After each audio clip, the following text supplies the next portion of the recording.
Gold, trusted gold buyers. మీరు తాకట్టు పెట్టిన బంగారాన్ని విడిపించి ఈ రోజు ఉన్న మార్కెట్ ధరకు కొనబడను. నమస్తే అమ్మ. నమస్తే అమ్మ. అమ్మ, అసలు కార్తీక పౌర్ణమి విశిష్టత ఏంటి? కార్తీక పౌర్ణమి అంటే అసలు ఈ నెలకి పేరు రావడానికి పూర్ణిమ నాడు చంద్రుడు కృత్తికా నక్షత్రాల్లో ఉండడం కారణం అని చెప్పుకుంటాం. కనుక కృత్తికా నక్షత్రం యొక్క ప్రభావం, చంద్రుడి యొక్క ప్రభావం పరిపూర్ణంగా ఉండేటటువంటి రోజు కార్తీక పూర్ణిమ. కార్తీక పూర్ణిమ శరదృతువులో వస్తుంది. ఆశ్వయుజ పూర్ణిమ, కార్తీక పూర్ణిమ ఈ రెండు కూడా శరదృతువులో చాలా ప్రధానమైనవి, వెన్నెలకి ప్రాధాన్యం ఉండేటటువంటివి. కృష్ణుడు రాసలీలని నిర్వహించినటువంటిది కూడా కార్తీక పూర్ణిమ నాడే. రాసలీలకి ప్రాధాన్యం ఉన్నటువంటిది. అసలు గట్టిగా చెప్పాలంటే అదే ఆనాడే ఎందుకు దానికి అంత ప్రాధాన్యం ఉంది అంటే, రాసలీలలో ప్రధానమైనటువంటి పాత్ర వహించింది ఎవరయ్యా అంటే, రాసం అంటే నృత్యమమ్మ. మనం అనుకున్నట్టు అక్రమ సంబంధాలకు సంబంధించిన రాసలీలలు, రాసక్రీడలు లాంటి అబద్ధాలు ఎప్పుడూ కూడా అశ్లీల పదాలు, అశ్లీలమైనటువంటి అర్థాలు తీసుకోవద్దు. రసమును కలిగించేటటువంటి నృత్యం రాసం. ఇప్పటికీ కూడా రాసు, గర్భ ఇట్లాంటివన్నీ మనకి గుజరాత్ ప్రాంతంలో నృత్యాలు, సామూహికంగా చేసే బృంద నృత్యాలు ఉన్నాయి ఇప్పుడు కూడా. అయితే రాసు ఎక్కువ వాడకంలో లేదు. గర్భ మొదలైనవన్నీ ఈనాటికి కూడా ఉన్నాయి కదా. ఇవన్నీ కూడా అనేక మంది గుండ్రగా ఉండి మధ్యలో ఒకళ్ళో ఇద్దరు ఉండి ఇటు అటు మారుతూ చేసే నృత్యాలకి ఇవన్నీ అటువంటి నృత్యాలు ఇవి. అటువంటి నృత్యంలో అత్యధికమైనటువంటి రసోత్పత్తి కలిగించేటటువంటి నృత్యం రాసం. అటువంటి రాసంలో ప్రధాన పాత్ర వహించినటువంటిది రాధ. రాధ కీర్తిద అనేటటువంటి ఆవిడ యొక్క కుమార్తెగా, వృషభానుడు కీర్తిదల కుమార్తెగా చెప్పబడుతుంది.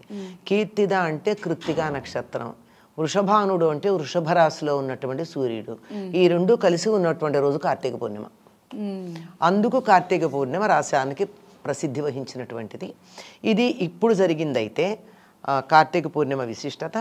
కార్తీక పూర్ణిమ నాడు దీన్ని త్రిపురీ పూర్ణిమ అని కూడా అంటారు. త్రిపురీ పూర్ణిమ అంటే త్రిపురాసుర సంహారం చేసి శివుడు విజయం పొందినటువంటి రోజు. ఆ రోజు శివపార్వతుల కళ్యాణం చేసే సంప్రదాయం కూడా ఉంది. అది చేసిన తర్వాత జ్వాలాతోరణం అని కట్టి, గడ్డితో ఇలా పెద్ద ద్వారంలాగా కట్టి దాన్ని వెలిగించి దాని కింద నుంచి శివపార్వతుల్ని పల్లకిలో ఊరేగిస్తారు.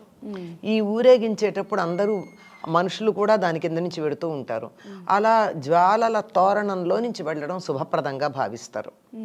ఇప్పటికీ కూడా కొన్ని ప్రాంతాలలో, పల్లెల్లో జ్వాలాతోరణం అయ్యాక ఆ గడ్డి కోసం బాగా గుద్దులాడుకుంటారు.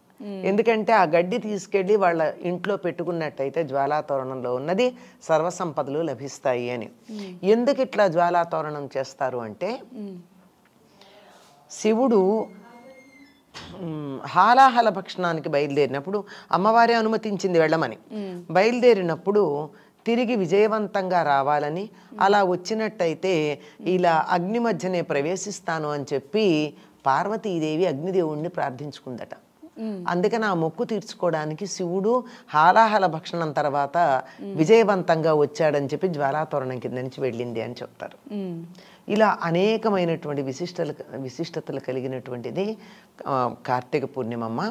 ఈనాడు సూర్యాస్తమయం అయి చంద్రోదయం అవుతూ ఉన్నటువంటి సందర్భంలో ఎవరైతే పాలు అలా పెట్టి ఆరు బయట తులసి దగ్గర కూర్చుని లలితా రహస్యనామ సాహస్రం చదువుతారో వారికి అనుకున్నటువంటి కోరికలన్నీ తీరతాయని కూడా ఒక విశ్వాసం ఉంది. కార్తీక పౌర్ణమి రోజు అమ్మ, కార్తీక పౌర్ణమి రోజు 365 ఒత్తులు వెలిగిస్తూ ఉంటారు కదా. అవునమ్మా, అది కూడా ఉంది. పూర్వకాలంలో మగవాళ్లే పూజ చేసేవారు, వాళ్ళే చెయ్యాలి కూడా. ఇప్పటికైనా వాళ్ళే చెయ్యాలమ్మా, వాళ్ళే చెయ్యాలి. ఎవరి పేరు చెప్తామమ్మా? మగవారి పేరే చెప్తారు కదా, వాళ్ళు కదా చెయ్యాలి. వాళ్ళు చేయలేకపోతే వాళ్ళ పక్షాన్ని మిగిలిన వాళ్ళు చేస్తారు. అలా చేసినప్పుడు ఆడవాళ్ళకి అనిపిస్తుంది, వాళ్ళంతా రోజు దీపం వెలిగించుకుంటున్నారు కదా, నేను వెలిగించుకోలేకపోతున్నాను అని. దానికోసం అని ఒకవేళ నిత్యం ఇంట్లో దీపం వెలిగించే వాళ్ళైనా ఒకవేళ ఒకరోజు మిస్ అవ్వచ్చు. అనేక కారణాలకు ఒక రోజు ఇంట్లో దీపం మనం వెలిగించలేం. ఏదో సూతకాలు వస్తాయి, ఎవరో ఒకళ్ళ నుంచి దీపం వెలిగించమంటాం. నా చేతులతో నేను వెలిగించుకోలేదు కదా. ఈనాటి న్యూక్లియర్ ఫ్యామిలీస్లో అయితే ఎవరు వచ్చి చేసేది కూడా లేదు, దేవుడి దగ్గర దీపమే ఉండదు. ఇటువంటివన్నీ చేసినటువంటి అపరాధాలన్నీ సరి చేసుకోవడం కోసం 365 ఒత్తులు వెలిగిస్తూ ఉంటారమ్మా. అయితే ఇంకా కొంతమంది 365 ఏమిటండి, పొద్దున ఒకటైనా వెలిగించేది, సాయంత్రం కూడా వెలిగిస్తాం కదా, పైగా 2 ఒత్తులు పెడతాం కదా, ఒకటి పెట్టాం కదా అని చెప్పి 730 వెలిగించే వాళ్ళు కూడా ఉన్నారు. 730 మరి రోజుకి 2 కింద అలా అయితే 3 పూట్ల కూడా చేస్తారేమో, మధ్యాహ్నం కూడా కలిపి 3 పూట్ల చేసే వాళ్ళు కూడా ఉంటారు. మధ్యాహ్నం చేసేది ఉండదుగా, పొద్దున సాయంత్రం అంతే. అంటే పొద్దున వెలిగించిందే మధ్యాహ్నం దాకా నూనె వేసి ఉంచుతాం తప్ప మధ్యలో ఎప్పుడన్నా మనం చూడకపోతే కొండెక్కుతుందేమో కానీ మళ్ళీ వెలిగించటం ఉండదు, పొద్దునదే ఉంటుంది, కొనసాగుతుంది. కనుక ఈ విధంగా 725 ఒత్తులు వెలిగించే వాళ్ళు ఉంటారు. ఇది అయితే తులసి దగ్గర చేస్తూ ఉంటారు అవకాశం లేని వాళ్ళు. అవకాశం ఉన్న వాళ్ళు దేవాలయానికి వెళ్ళి చేస్తారు. ఏదైనా సరేనమ్మా మన ఇంట్లో చేసుకున్న దానికన్నా దేవాలయానికి వెళ్ళి చేసినట్టయితే ఫలితం ఎక్కువగా ఉంటుంది అంటారు. అలాగే పుణ్యక్షేత్రాల్లో కానీ నదీ తీరాల్లో కానీ ఈ 2 అందుబాటులో లేకపోతే మన గ్రామంలోనో మన ఊళ్ళోనో ఉన్న దేవాలయంలో కానీ చేస్తే మన ఇంట్లో చేసుకున్న దానికన్నా ఎక్కువ ఫలితం. కానీ దానికన్నా కూడా అవేమీ కుదరకపోతే ఇంట్లో పెట్టిన దానికన్నా బయట తులసి దగ్గర చేసుకోవడం ఉన్నంతలో నయం. అంటే కార్తీక మాసం మొత్తం కూడా ఒక మంచి సెలబ్రేషన్ లా చేసుకుంటారు చాలా మంది ఇష్టపడి. అవునమ్మా, పొద్దు నుంచి సాయంత్రం వరకు. అంటే పూజ నియమాలు ఇలా పర్టికులర్గా ఇలా పూజ చేయాలి అని ఏమైనా ఉంటుందమ్మా? ఉన్నాయమ్మా, వీళ్ళ ఆ నియమాల్లోనే మీరు అన్నట్టు సెలబ్రేషన్ కూడా ఉంది. అన్ని నియమాలు చాలా ఉన్నాయి, ప్రతిదీ నియమం.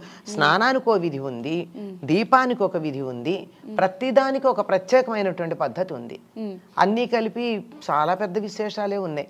ఒక స్నానం గురించే చాలా చెప్పుకోవాల్సింది, కార్తీక స్నానం. అమ్మ, కార్తీక మాసంలో ఎక్కువ దానాలు చేస్తూ ఉంటారు. అంటే కార్తీక మాసంలోనే ప్రత్యేకంగా దానాలు చేయడం గురించి ఏమైనా ఉందా? ఇది ఇంతమంది కార్తీక మాసం ఇంతమంది దేవతామూర్తులకి ప్రీతిపాత్రమైంది గనక అందరి అనుగ్రహం ఒకేసారి పొందొచ్చు అనేటటువంటి ఉద్దేశంతో దానాలు చేస్తారమ్మా. వీటిల్లో ప్రత్యేకంగా ఒక్కొక్క దానానికి ఒక్కొక్క ఫలితం ఉంటుందని కూడా మన కార్తీక పురాణాల్లో చెప్పబడింది. కార్తీక పురాణం అంటే ప్రత్యేకంగా మనకి భాగవతం లాగాను, లేకపోతే పద్మపురాణము, బ్రహ్మవైవర్త పురాణం లాగా వేరే పురాణం కాదు. స్కాంద పురాణంలో కార్తీక మాసం యొక్క గొప్పతనాన్ని గురించి చెప్పిందంతా ఒకటి కార్తీక పురాణం. పద్మపురాణంలో కార్తీక మాసం గొప్పతనం అంతా చెప్పింది అదొక కార్తీక పురాణం, 2 ఉన్నాయి. చిత్రం ఏమిటంటే స్కాంద పురాణంలో ఈ కార్తీక మాసం యొక్క విశిష్టత చెప్పిందంతా కూడా విష్ణుమూర్తి యొక్క గొప్పతనాన్ని గురించి చెప్పింది ఉంటుంది, విష్ణు పూజ తత్సంబంధం. అదే పద్మపురాణంలో చెప్పిందంతా శివుడి యొక్క ప్రాధాన్యం ఉంటుంది. ఇది ఎవరెవరికి చెప్పారు? కృష్ణుడు సాక్షాత్తు సత్యభామాదేవికి చెప్పాడు. కృష్ణుడు చెప్పినటువంటి కార్తీక మహాత్మ్యం అంతా శివ సంబంధం.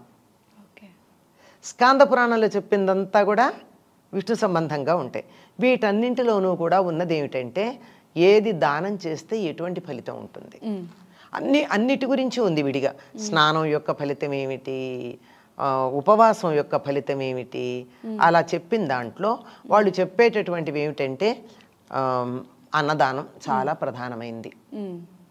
అన్నదానాన్ని మించిన దానం లోకంలో లేదు. ఏదైనా సరే ఒక దానం చేస్తే ఇంకొంచెం ఇస్తే బాగుండు అనుకుంటారు, 100 రూపాయలు ఇస్తే 200 ఇవ్వకూడదా అనుకుంటారు. కానీ అన్నం మాత్రం ఎంత పెట్టామన్నా చాలంటారు ఒక క్షణాన. కనుక తీసుకున్నటువంటి వారికి తృప్తిని కలిగించే దానాల్లో ప్రధానమైంది, ప్రాణాన్ని నిలబెట్టేటటువంటిది. మరేదైనా ఒక కార్యక్రమం చేయాలంటే మూలాధారమైనటువంటి శరీరానికి శక్తినిచ్చేటటువంటిది అన్నదానం చాలా ప్రధానం. అన్నదానం, వస్త్రదానం, హిరణ్యదానం అంటే బంగారం దానం, రౌప్యదానం అంటే వెండిని దానం చేయడం, అలాగే సాలగ్రామం గురించి చెప్పా కదా. సాలగ్రామం దానం అంటే ఒక సాలగ్రామం తెచ్చి అక్కడ ఇచ్చేస్తే సాలగ్రామ దానం అయిపోదమ్మా. ఆ సాలగ్రామానికి పూజ చేయడానికి దరిదాపుల్లో కనీసం ఒక సంవత్సరానికి ఎంత అవుతుందో అంత దాంతోపాటు ఇవ్వాలి. దానికి నిత్యం అభిషేకం చేయడానికి, నివేదన చేయడానికి అయ్యే ఖర్చన్నా ఇవ్వందే, ఉట్టినే ఒకటి ఇచ్చేస్తే అయిపోతుంది. అందుకే దానంతో పాటు దక్షిణ ఇవ్వాలంటారు. అలాగే గోదానం, ఇవన్నీ ఎట్లా ఉన్నా ఇంకోటి ప్రధానం కన్యాదానం. కన్యాదానం. అమ్మాయికి ఎవరికన్నా పెళ్లి చేస్తే కన్యాదానం చేస్తే చాలా గొప్ప ఫలితం ఉంటుంది అంటారు. దీనికి సంబంధించిన కథలు కూడా ఉన్నాయి. అలా చేసి తమకున్నటువంటి దీనస్థితి నుండి ఉద్ధరించబడ్డవాళ్ళు. నాకు ఆడపిల్లలు లేరండి, నాకు కన్యాదానం చేయడానికి అవకాశం లేదు, ఎవరైనా బీద వాళ్ళు ఉంటే వాళ్ళ అమ్మాయి పెళ్లి చేయండి. అంత పెళ్లి చేసే శక్తి సామర్థ్యాలు లేవు, నాకు ఆర్థిక స్తోమత అంత లేదు, కానీ చెయ్యాలని ఉంది, చెయ్యలేను కనుక వాళ్ళు చేస్తూ ఉంటే, ఎవరైనా అమ్మాయి పెళ్లి చేస్తూ ఉంటే అందులో కొంత ఖర్చు భరించండి. ఆ పుణ్యం అంతా వచ్చేస్తుంది. అంతా రాదు, పుణ్యం వస్తుంది. అంతా ఎందుకు వస్తుంది? కొంచెమైనా వస్తుంది, కొంతైనా వస్తుంది. మనకు కావలసినంత వస్తుంది. మన శక్తి సామర్థ్యాలు ఎంత ఉన్నాయో దాన్ని అనుసరించిస్తే, నాకు 100 రూపాయలు ఇవ్వగలిగిన సామర్థ్యం ఉండి 10 రూపాయలు ఇస్తే నాకు 10% వస్తుంది పుణ్యం. నాకు 10 రూపాయలు ఇవ్వగలిగిన సామర్థ్యం ఉండి 10 రూపాయలు ఇస్తే ఫుల్ వస్తుంది. నా సామర్థ్యాన్ని అనుసరించి నా దగ్గర ఉన్న దాంట్లో నేను ఎంత ఇవ్వడానికి వీలుందో అంత ఇవ్వాలి. అంతేగాని అక్కడ కక్కుర్తి పడితే వచ్చే పుణ్యం కూడా కక్కుర్తిగానే వస్తుంది, ఫలితం కూడా ఇచ్చేదాన్ని బట్టే వచ్చేది ఉంటుంది. ఇచ్చేదానికి ఉన్నటువంటి మానసిక స్థితి కూడా ముఖ్యం. ఎందుకు ఇవ్వాల్సి వచ్చింది అని అనుకోకూడదు. అలాగే దీపదానం. దీపదానం అంటే ప్రతిరోజు వరిపిండితో ఒక దీపం చేసి, బియ్యపిండి ఆవు నెయ్యి వేసి దీపం వెలిగించి ఒక బ్రాహ్మణుడికి ఆ దీపాన్ని రోజు దానం ఇవ్వాలి. దీపాన్ని అలా ఇచ్చాక నెల అయిపోయిన తర్వాత అదే బ్రాహ్మణుడికి వెండి ప్రమిదలో బంగారపు ఒత్తి వేసి ఆవు నెయ్యి వేసి దీపం వెలిగించి దక్షిణతో వీలైతే వస్త్రాలతో దానం చేస్తే అది దీపదాన వ్రతం అవుతుంది. ఇట్లా అనేకమైనటువంటివి ఉన్నాయి. ఏదైనా సరే వీటన్నింటిలో ప్రధానంగా మనకు కనిపించేది ఏమిటంటే, నాకు ఉన్నది ఇతరులతో పంచుకోవడం. నా దగ్గరే ఆగిపోకూడదు, ఇవన్నీ మురిగిపోతాయి కదమ్మా ఆగిపోతే. అంచేత అలా కాకుండా దాన్ని అలా 10 మందితో పంచుకోవడం, సమస్తంలోనూ దైవాన్ని చూడడం అనేటటువంటి ఒక అద్భుతమైనటువంటి భావన ఇందులో కలిగి ఉండడం, ఇది ప్రధానం. అదే కార్తీక పౌర్ణమి గురించి చాలా చక్కగా వివరించారమ్మా, ధన్యవాదాలు. నమస్కారం అండి. నమస్తే అండి. చాలా వరకు మనం ఈ మధ్యకాలంలో గత కొన్ని నెలలుగా చూస్తూ ఉన్నాము, రకరకాల మాలలు అయితే ధరిస్తూ ఉన్నారు. ముఖ్యంగా ఈ మాలల విషయానికి వస్తే కరుంగలి మాల అని చెప్పి, అంటే సెలబ్రిటీస్ ఒకరిద్దరు వేసుకున్న తర్వాత అవి చూసిన తర్వాత సామాన్యులంతా కూడా ఇదేదో అంటే కొత్తగా కనిపించింది, ఇది వేసుకోవటం వల్లే వాళ్ళు అంత ఎత్తుకు ఎదిగారేమో, మరి ఇది వేసుకుంటే నిజంగా అంత పైకి వస్తారేమో అన్న ఒక ఆశే కావచ్చు, ఇంకా ఏదో ఒక విషయం కావచ్చు, దానికి ఎక్కువగా అట్రాక్ట్ అవుతున్నారు జనాలు ఈ కరుంగలి మాలకి. అసలు ఈ కరుంగలి మాల యొక్క విశిష్టత ఏంటి, ఇది అంటే దేని నుంచి తయారయ్యింది, నిజంగా అందరూ అనుకుంటున్నట్టు అంత పవర్ ఈ మాలకు ఉందా, దాని గురించి మాట్లాడదాం. ఓం శ్రీ గురుభ్యో నమః. కరుంగలి మాల ఇది మన తెలుగు రాష్ట్రాల కంటే ఇంత ముందర రోజుల్లో, పూర్వకాలం రోజుల్లో తమిళ ప్రాంతంలో ఎక్కువగా ఇది వాడేవాళ్ళు. మనకి తెలుగులో కూడా కొంతమందికి తెలుసు, కానీ ఎక్కువ మంది అటువైపు సుబ్రహ్మణ్య స్వామి ఆరాధన చేసేవాళ్ళు ఎక్కువగా సుబ్రహ్మణ్యేశ్వర స్వామి టెంపుల్లో ఇది కరుంగలి మాలలు ఇవ్వటం అనేది జరుగుతూ ఉండేది. అంటే సంబంధం ఉందా సుబ్రహ్మణ్య స్వామికి కరుంగలికి? సుబ్రహ్మణ్య స్వామి అసలు కరుంగలి అంటే తమిళ్లో అది, తెలుగులో జమ్మి చెట్టు. ఓకే, ఏంటంటే కరుంగలి అంటే మనకి వెస్టర్న్ ఘాట్స్లోకి వెళ్ళినప్పుడు చాలా 100 సంవత్సరాలు 150 సంవత్సరాలు ఉన్నటువంటి జమ్మి చెట్లు, పెద్ద పెద్ద వృక్షాలు ఉంటాయి. ఆ వృక్షాల్లో నుంచి మధ్య భాగం ఏదైతే ఉంటుందో నలుపు భాగం నుంచి మా పూసలు విగ్రహాలు చేసేవాళ్ళు. పూర్వకాలంలో పెద్ద పెద్ద ఆలయాలకి కూడా ఈ ద్వారబంధ్రాలు కానీ ఈ ద్వారాలు కానీ పెద్ద పెద్దవి వీటితో చేసేవాళ్ళు. చేయటం వల్ల ఏమవుతుందంటే నెగిటివ్ ఎనర్జీని తీసుకుంటుంది. అలాగే కరుంగలికి ఉన్నటువంటి స్పెషాలిటీ చెప్పాలి అంటే, మనకి జమ్మి చెట్టుని మనకి వచ్చేసరికి శనికి ప్రధానంగా మనం చూస్తాం. మన సమిధల్లో కూడా మనం మామూలుగా వాడుతూ ఉంటాం. మనకి జమ్మి సమిధల్ని మనం హ్యాపీగా మనకి నవగ్రహ హోమాల్లో వాడుతూ ఉంటాం కదా. సో దాంట్లో ఏంటంటే ఏజ్ ఎక్కువ ఉన్న వాటిని అక్కడ ఎక్కువగా ఉపయోగిస్తారు. అంటే కొన్ని సంవత్సరాల క్రిందటి నుంచి ఉన్న వృక్షాలు 100 years ప్లస్ ఉంటేనే ఇప్పుడు మనకి మామూలుగా మన చెట్లు కొట్టినప్పుడు మధ్యలో నల్లగా ఉండే భాగం ఉంటుంది, దాన్ని తీసి చేస్తారనమాట మామూలుగా. సో కొన్ని వందల సంవత్సరాల నుంచి ఉన్నటువంటి చెట్ల నుంచి చేస్తుంటారు. అటుపక్క తమిళ ప్రాంతంలో బాగా ఫేమస్. ఓకే. అలాగే ఎప్పటి నుంచో ఆల్రెడీ కొంతమంది ఆస్ట్రాలజర్, ఇప్పుడు నేను కూడా ఉంది, కొన్ని వందల మందికి నేను కరుంగలి మాల ఇచ్చాను. తులసి మాల, కరుంగలి మాల, స్ఫటిక మాల, ఇవి అన్నీ రెగ్యులర్గా మనకి ఆస్ట్రాలజీకి వచ్చినప్పుడు అంటే మనం ఒక రెమెడీ లాగా పనిచేస్తుంది. అది దేనికి పనిచేస్తుంది అంటే ముఖ్యంగా సుబ్రహ్మణ్య స్వామి ప్రతీకగా, శనికి ప్రతీకగా చూస్తారు. అలాగే రాహుకేతువుల దోషానికి ప్రతీకగా చూస్తారు. అంటే మన జాతక దోషాల్లో చూసినట్లయితే సర్పదోషానికి, రాహుకేతువుల దోషానికి, శని దోషానికి ప్రధానంగా చూస్తారు. చెట్టు పరంగా వచ్చినప్పుడు ఆ శని ప్రధానమైనటువంటి చెట్టు కాబట్టి ఆ చెట్టులో శనికి సంబంధించిన ఎనర్జీస్ ఉంటాయి. చాలామంది ఇప్పుడు ఏలినాటి శని బాధపడుతూ ఉంటారు, ఓ అని కంగారు పడుతూ ఉంటారు. ఇప్పుడు నేను కూడా వేసుకుంది కరుంగలి బ్రాస్లెట్, లేకపోతే కరుంగలి మాలలు ఉంటాయి. దాంట్లో 6 mm అని, 8 mm అని, 10 mm అని, ఇంకా పెద్ద పెద్ద యోగులు అయితే 30 mm రుద్రాక్ష సైజులో చేస్తారు. పెద్ద సైజులో కూడా ఉంటాయి. అలాగే లేదంటే విగ్రహాలు ఉంటుంటాయి, కరుంగలి గణపతులు, త్రిశూలాలు, సుబ్రహ్మణ్య స్వామి, అట్లా. అంటే ఒక చెక్క నుంచి ఏం చేయగలమో అన్ని చేస్తారు, అన్ని రకాలుగా చేస్తారు. కాబట్టి మనకు అవైలబుల్ ఏంటి అంటే తక్కువ బడ్జెట్లో మనకు అవైలబుల్గా కరుంగలి మాలలు ఉన్నాయి కాబట్టి వాటిని వేసుకోవటం అనేది ఉంటుంది. అయితే దీన్ని వైబ్రేషన్ పరంగా మనం చూసినప్పుడు కరుంగలిలో శనికి సంబంధించిన వైబ్రేషన్ ఉంటుంది, శని రాహుకు సంబంధించి. ఎప్పుడైతే ఆ తాలూకు ఇబ్బందులు ఎక్కువగా అనుభవిస్తూ ఉంటారో వాళ్ళందరికీ కూడా ఇది బాగా ఉపయోగపడుతూ ఉంటుంది. ఓకే, మనకి వేసుకున్న తర్వాత ఎట్లాంటి ప్రభావాలు ఎక్కువగా కనిపిస్తాయి జనాలలో అంటే, ఇది వేసుకున్న తర్వాత చాలామందికి ఒక పాజిటివిటీ ఉంటుంది. కొంతమంది నా దగ్గరకు వచ్చి తీసుకున్న వాళ్ళలో ఏంటి అంటే, ఈ నిద్ర పట్టని వాళ్ళకి నిద్ర పట్టడం, సరిగ్గా బాడీకి సంబంధించినటువంటి కొంతమందికి బద్ధకంగా, లేజీగా, ఏ పని చేయకుండా ఉన్న వాళ్ళకి కొద్దిగా పాజిటివిటీ వచ్చేసి కొద్దిగా పనులు చేసుకోవడం, ఇటువంటివన్నీ కూడా కరుంగలి మాలా తత్వంలో వేసుకున్న తర్వాత చేంజెస్ వస్తాయి. అసలు ఎవరు వేసుకోవచ్చండి ఈ మాల? ప్రతి ఒక్కరు వేసుకోవచ్చు, ఆడవాళ్ళు, మగవాళ్ళు, పిల్లలు, ప్రతి ఒక్కరు కూడా అందరూ వేసుకోవచ్చు, ఎవరికైనా వేసుకోవచ్చు. కాకపోతే కొన్ని బేసిక్ నియమాలు వీటిని పాటిస్తూ ఉంటే సరిపోతుంది. బేసిక్ అంటే లేడీస్కి మంత్లీ వచ్చే ఇబ్బందులప్పుడు, అలాగే కొంతమంది ఏంటంటే నిద్రపోయేటప్పుడు మనం తీసి పెట్టాలి, తీస్తారు మాలలు. ఏదైనా రుద్రాక్ష అయినా నిద్రపోయేటప్పుడు తీయమని చెప్తాం. అలాగే ఎందుకంటే ఫ్యామిలీ లైఫ్లో ఉంటారు కాబట్టి ఇబ్బందులు రాకుండా ఉండడానికి తీయమని చెప్తుంటాం. అలాగే ఎక్కడికైనా వెళ్తున్నప్పుడు అంటే ఏదన్నా చావు ఇంటికి ఇట్లాంటి ఉన్నప్పుడు అప్పుడు కూడా మాలలు తీయమని చెప్తారు. సో ఇట్లాంటి విషయాల్లో మామూలుగా రెగ్యులర్ నియమాలే ఉంటాయి. హ్యాపీగా మనం అది వేసుకున్నప్పుడు ఈ నియమాలు పాటిస్తూ ఉంటే సరిపోతుంది. అయితే వేసుకున్న తర్వాత మనిషిలో వచ్చే చేంజెస్ ఏంటి అంటే, ఇది మనకి తెలియకుండానే మన చక్రాలలో మూలాధార చక్రం మీద ఎక్కువగా పనిచేస్తూ ఉంటుంది. అలాగే లోయర్ డైమెన్షన్స్లో ఉన్నటువంటి చక్రాస్ మీద కూడా పనిచేస్తుంది. దీనివల్ల ఏంటంటే మనకు తెలియని ఒక చికాకులు, ఇరిటేషన్స్, లేకపోతే ఏదో పనికి వెళ్తాము ఆ టైంకి డిలే అవుతుంది, లేదా 10 నిమిషాలు డిలే అవుతుంది, అట్లాంటివి జరుగుతుంటాయి అన్నమాట.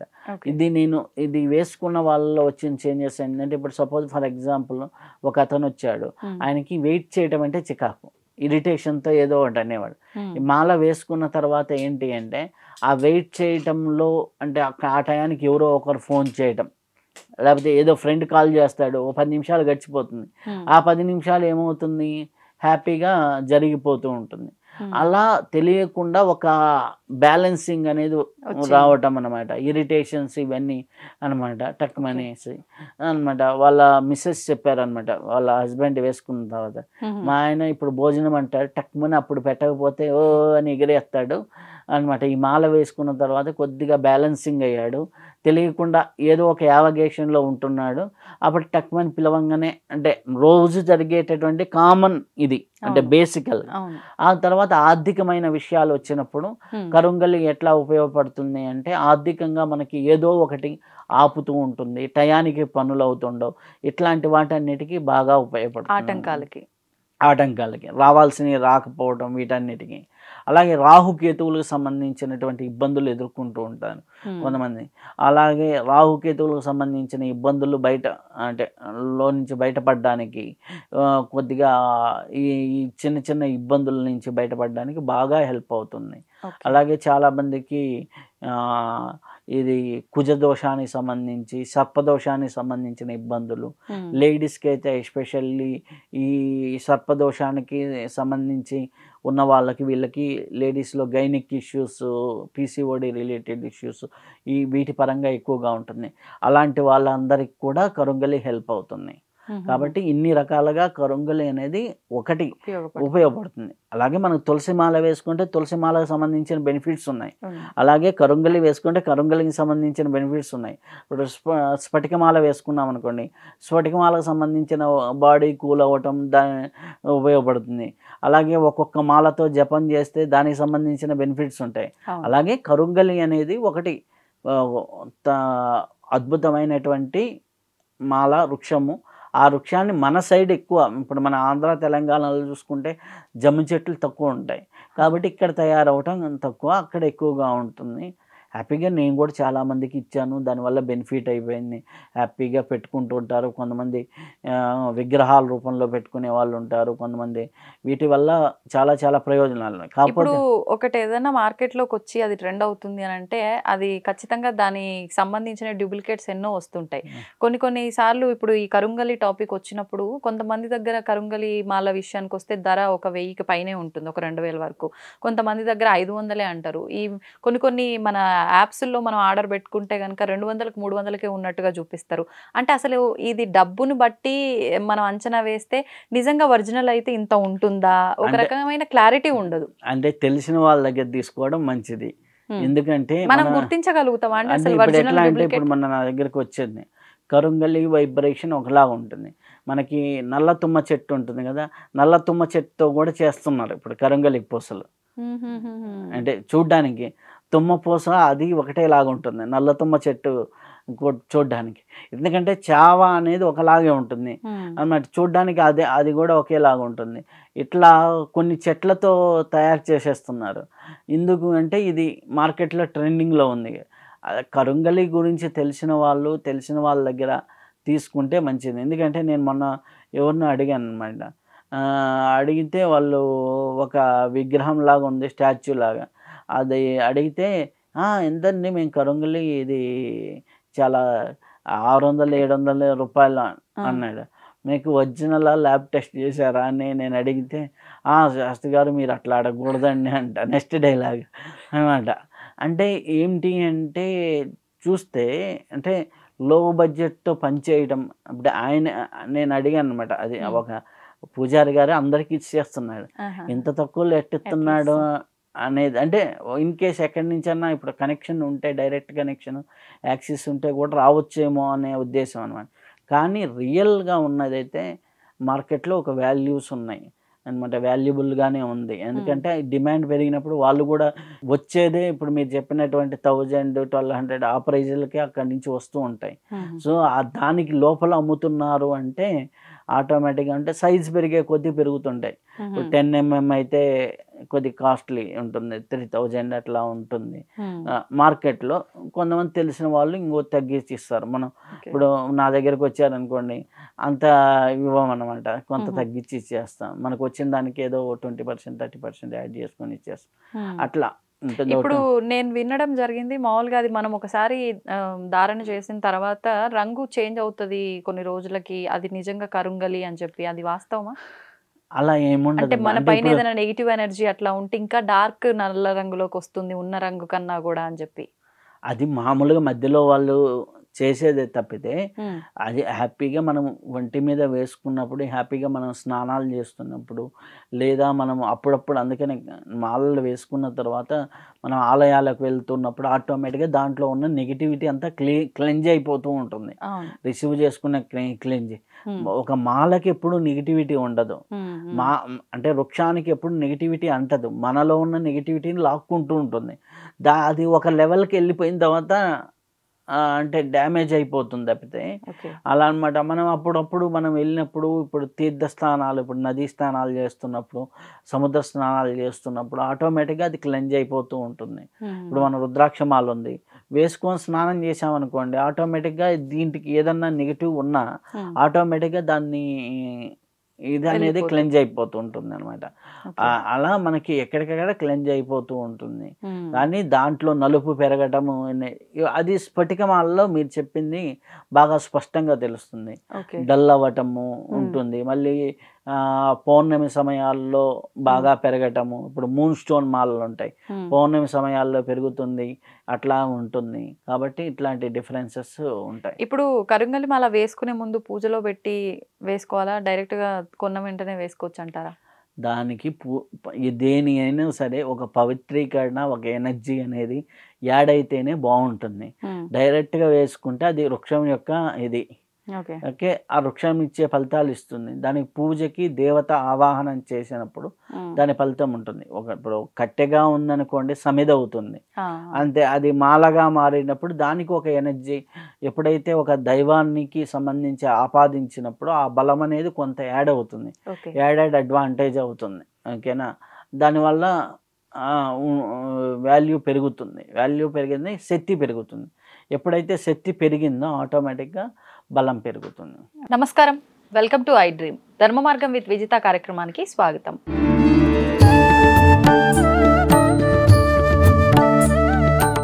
నమస్కారం గురుగారు. ఆశీర్వచనం తల్లి. గురుగారు, సాధారణంగా మనందరము కూడా కావాలి అనుకునేది ధనం.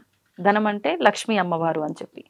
కానీ లక్ష్మీ అమ్మవారు, మహాలక్ష్మి అమ్మవారు ఇద్దరు వేరు వేరు అని చెప్పి వినటం జరిగింది. అది వాస్తవమా? మరి ఎవరు మహాలక్ష్మి అమ్మవారు, ఎవరు లక్ష్మీ అమ్మవారు, ఎవరు? శ్రీ మహాగణాధిపతయ నమః. ఐం మహాసరస్వత్యే నమః. శ్రీ లలితాంబికా దేవియే నమః. మీరు ఇంకోటి కూడా మర్చిపోయినారమ్మా. లక్ష్మీ అమ్మవారు, మహాలక్ష్మి అమ్మవారు, ఐశ్వర్య లక్ష్మి అమ్మవారు, మూడో అమ్మవారు కూడా ఇంకోటి ఉన్నది అక్కడ.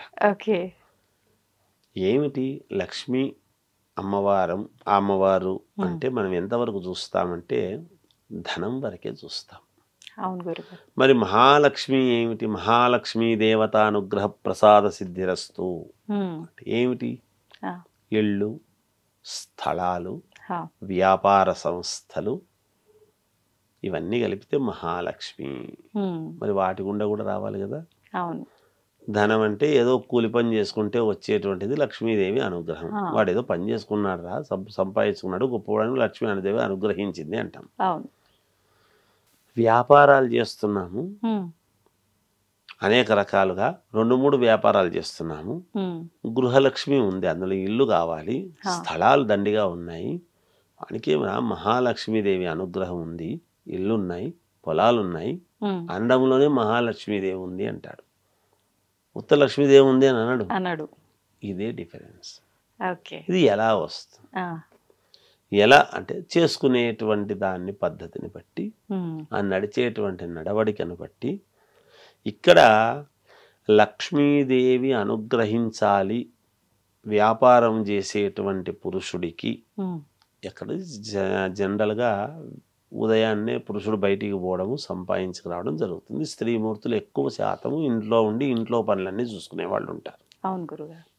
ఇక్కడ ఏమవుతున్నది అంటే భార్యాభర్తల యొక్క గొడవలు ఎప్పుడైతే ఇంట్లో ఉండకుండా ఉంటాయో, ఇద్దరూ సమన్వయముగా ఒక తాటి మీద ఎప్పుడైతే ఉంటారో, నా భర్త చేసేటువంటి ప్రతి పనిలోనూ ఈమె తోడు ఏదైతే ఉంటుందో, నేను ఇలా చెయ్యాలనుకుంటున్నాను అని అనంగానే సరేనండి అలాగే చెయ్యండి అనేటువంటి మాట ఎప్పుడైతే ఈమె స్త్రీమూర్తి అంటుందో, ఏదైనా ఒక ఆలోచన వచ్చి కాదండి ఇట్లా చేద్దామా అని అన్నప్పుడు 100 వీనికి నచ్చినట్టు చేసినప్పుడు, ఒక్కటి ఆమె అనుగ్రహంతో ఆమె చెప్పిండేది కూడా చేద్దాం ఎందుకు దానికి అనేటువంటి భావనతో, అది తప్పో రాంగ్ రూటో ఇంకొకటో తెలియదు.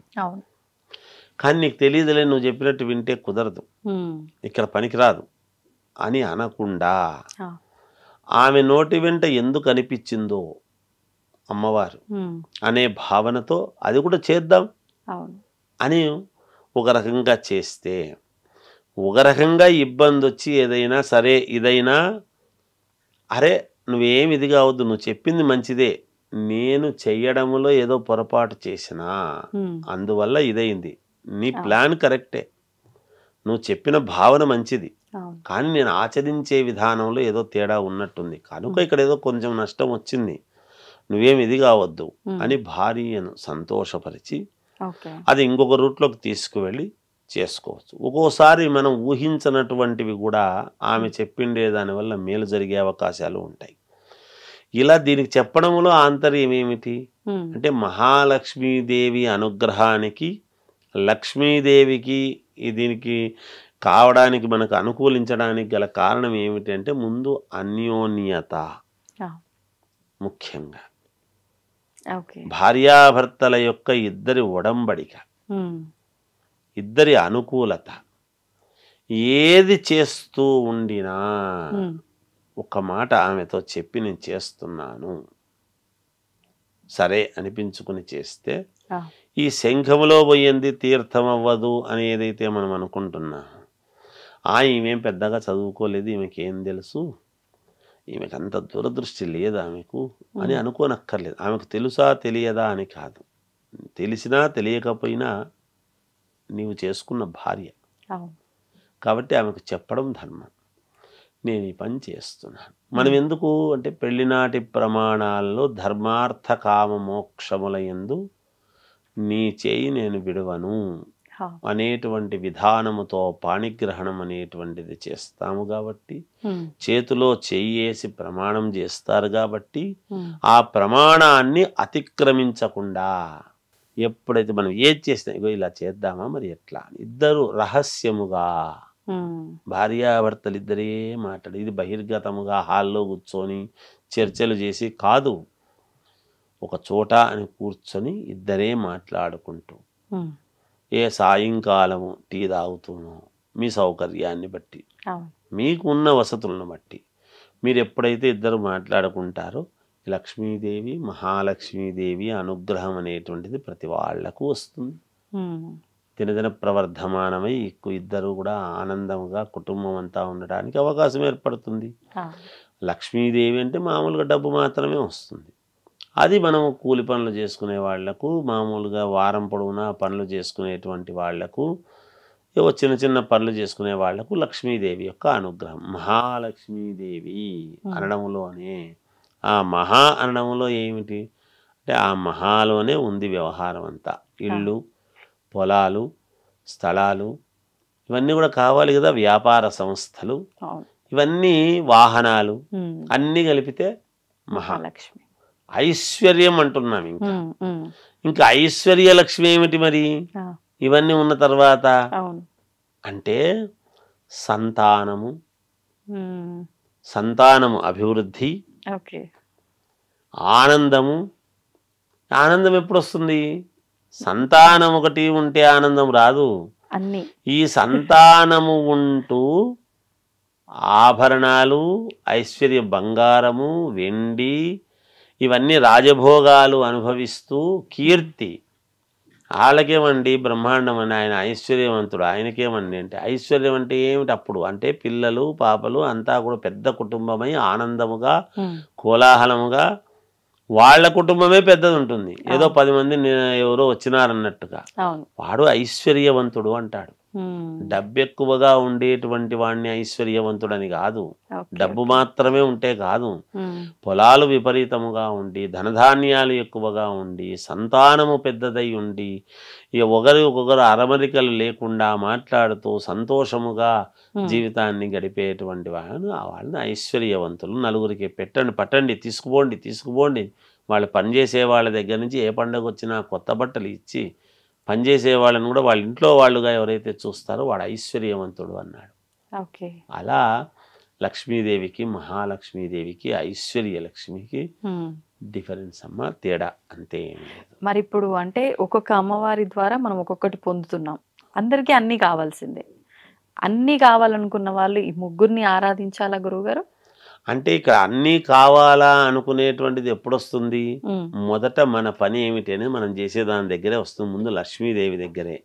దాన్ని నిలబెట్టుకొని జాగ్రత్త చేసుకుంటూ ఎప్పుడైతే ఒక పొలమో ఇల్లో కొన్నామో దాని మీద మళ్ళీ ఇంకొకటి ఏమిటి? ముందు సంతానం. నేనేం చెప్పాను? భార్యాభర్తల యొక్క అనుకూలత, ఒడంబడిక. ఇది అందుకే బండికి 2 చక్రాలు లాంటి వాళ్ళు ఊరికే అన్నారు. ఆ బండి అంటే నడవడిక, నడిచే విధానం. అందుకే ఎద్దులు చాలా నెమ్మదిగా ఒక సిస్టమేటిక్ గా నడుస్తాయి. ఆ ఎద్దులు బండికి ఎప్పుడైతే నడిచే విధానం ఉంటుందో భార్యాభర్తల యొక్క జీవిత నడక కూడా అలాగే ఉండాలి. అలా ఉంటే వాళ్ళు ఐశ్వర్యవంతులు అవుతాడు. ముగ్గురిని ఆరాధించేది ఏమిటి? ఆ ముగ్గురు ఒకటే దాంట్లో ఉన్నట్టు లెక్క. ఆ ఐశ్వర్యంలోనే ముగ్గురు ఉన్నారు. కనుక ఆ గొప్పవాడు కావాలి అంటే ఈ నడక ఇక్కడి నుంచి ప్రారంభం కావాలి. అది వాళ్ళిద్దరు. అందుకే ఇంటి ఆడవాళ్ల మీద ఎక్కువగా ఆధారపడి ఉంటుంది ఈ వ్యవస్థ అంతా కూడా.